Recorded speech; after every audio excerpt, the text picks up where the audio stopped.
Hello, it is currently 10:38.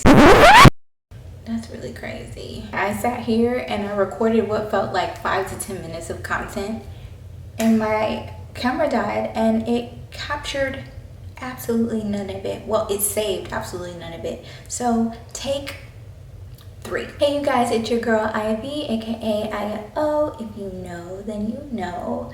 And today we are talking about 5 things that you should discuss with your partner if you are considering becoming a stay-at-home mom.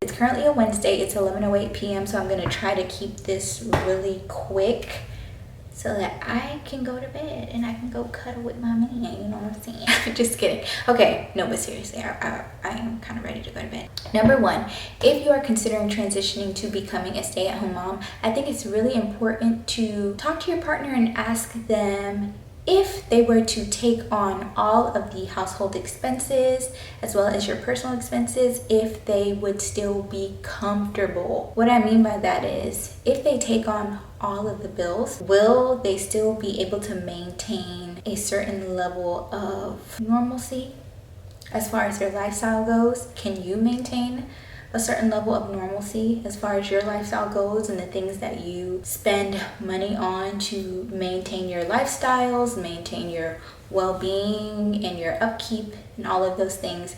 Would they be able to comfortably take on all of those financial responsibilities and you guys not feel the weight of it? This is something that I discussed with my husband. Now, I will say I was contributing a little under 20% as far as my financial contributions go, but I feel like it was still something. You don't want to go into a situation where they do take on all of the financial responsibility and it's so much of a weight that you find yourself having to enter the workforce again because it just is not sustainable for your house. Definitely ask, can you comfortably take on all of the household expenses, meaning the mortgage, gas, electricity, water?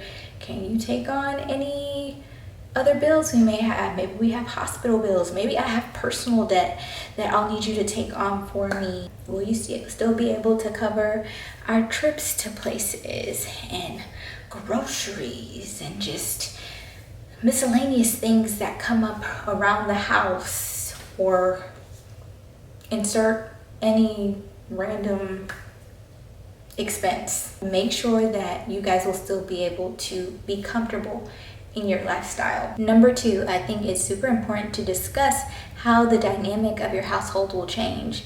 Meaning, how will your household responsibilities that the two of you split change? Will you transitioning to a stay-at-home mom mean that you are now responsible for taking care of laundry and cooking by yourself, where before you guys may have traded places on a day-to-day or weekly basis in terms of those responsibilities? It's important to talk through that and be realistic in that, yes, you are at home, but you are still very much so doing a job, doing multiple jobs, and also your partner is still working 8+ hours a day to bring money home.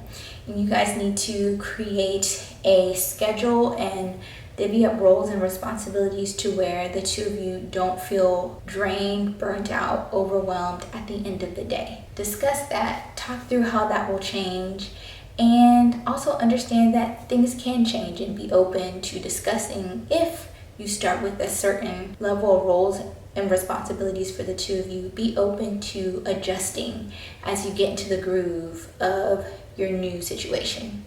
Number 3, which I kind of hit on in number 1 in terms of talking to your partner about how comfortable they are taking on all of the financial responsibility. Number 3, we go a little deeper, right? You want to discuss exactly what your financial planning and management is going to look like.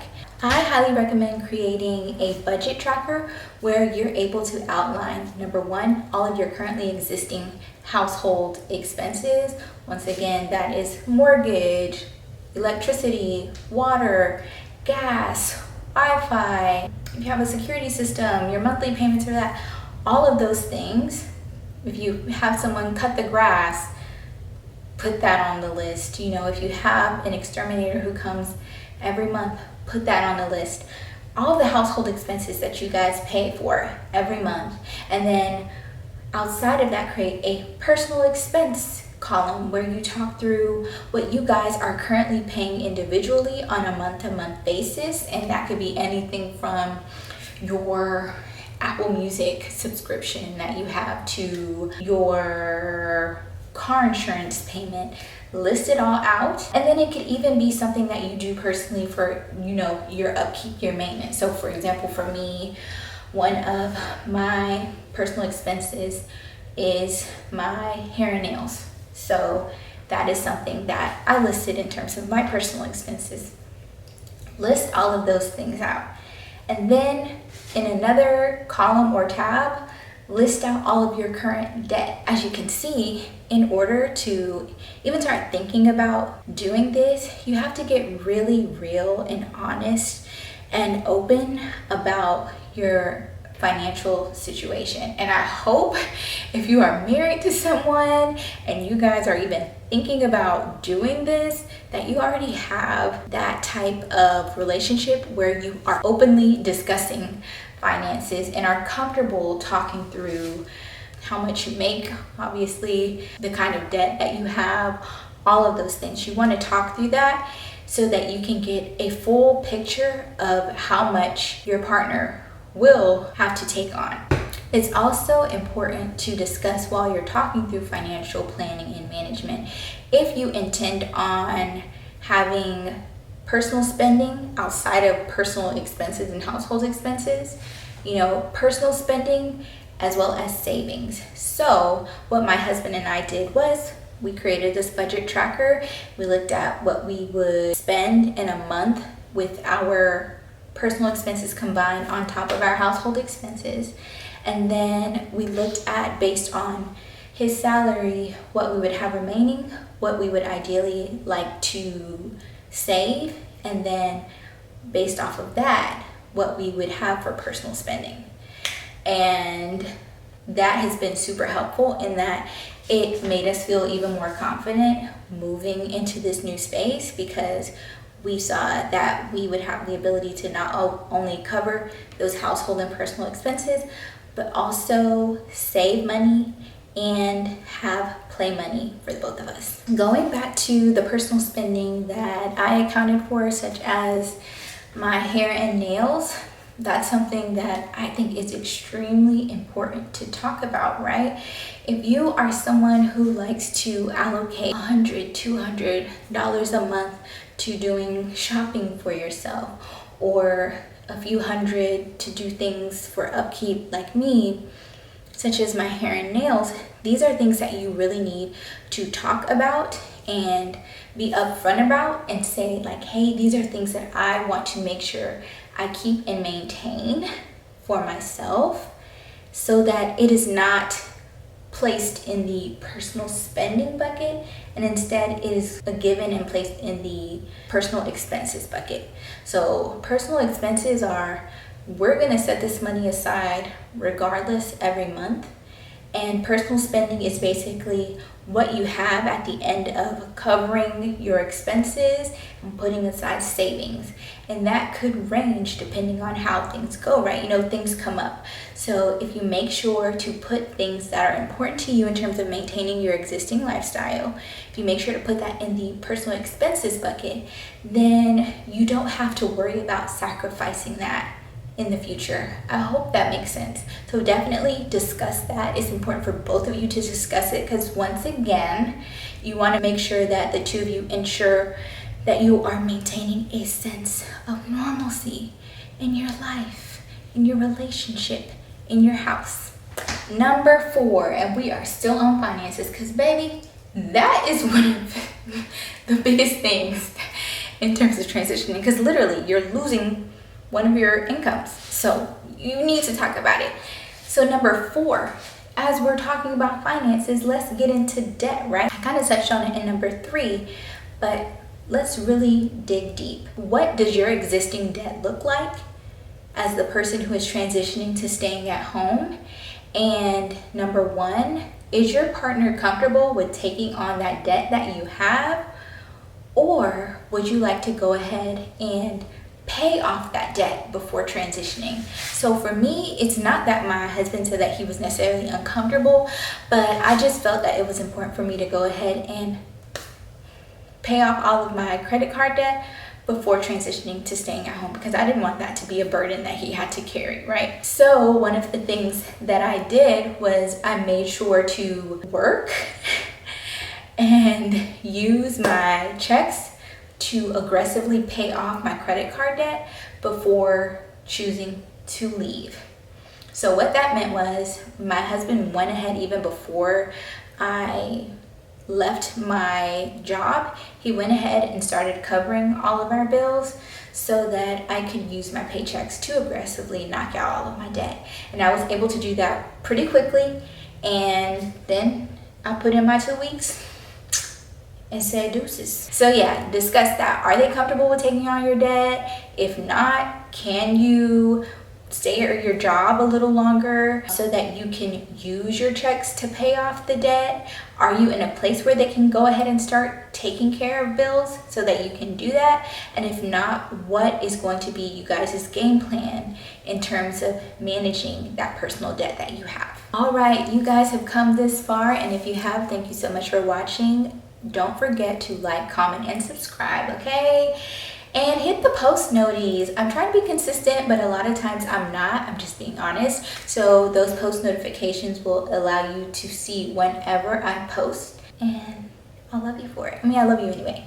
All right, number 5, the reality is you guys are moving into a completely new space. And so that means there are going to be a lot of adjustments, and sometimes it can be a little uncomfortable, and you just want to be able to have a safe space amongst each other to talk about this new transition and talk about if things aren't working as well as you thought they would, if you're feeling stressed, if you're feeling overwhelmed, if you need to take another look at your existing roles and responsibilities and make some adjustments so that you both feel comfortable. And I know a lot of times we talk about all the work that is on the stay-at-home mom, because baby, it is a lot of work. Like I said, you're wearing multiple hats, you're doing so many things, and it can feel overwhelming. But you also have to consider your partner as well. And if you have a partner like me, he's not only working those 8+ hours, but he's also looking into other streams of income to make us even more comfortable. He's just a go-getter like that anyway.